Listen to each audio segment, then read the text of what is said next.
บ่ให้กันยากกันเด้อลูกเด้อแพงกันเด้อก็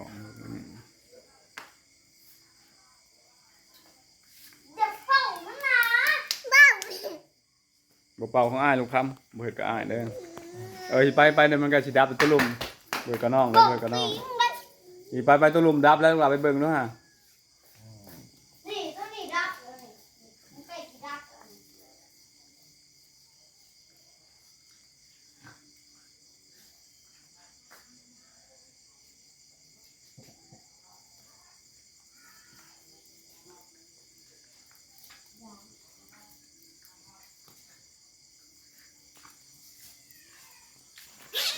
แน่เห็นแล้วกับแมว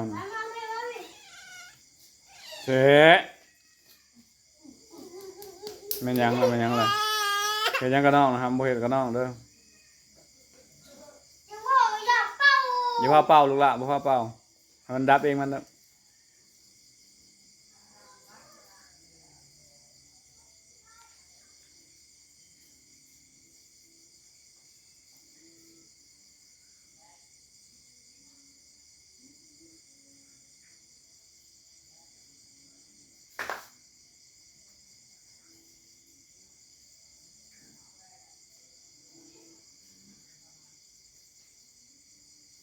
โบมือลูก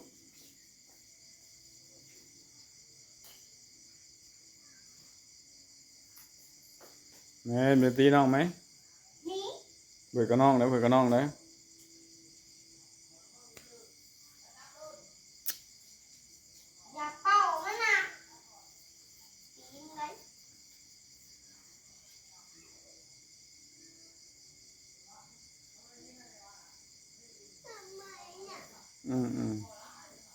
นี่มาเป่าตัวเพ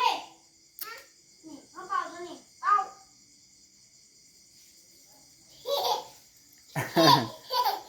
เป่าลูกไก่มันดับมอดว่ามันมอดบ่ลูกให้น้องเป่าตัวอะไรมันสิดอให้น้องเป่าลูก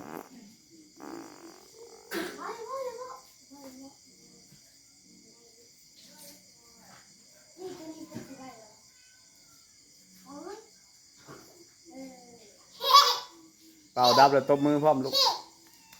เออแบบ Happy birthday to you หรือกับเป่าแล้วนะ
แล้วหรือว่าไปเบิ่งดู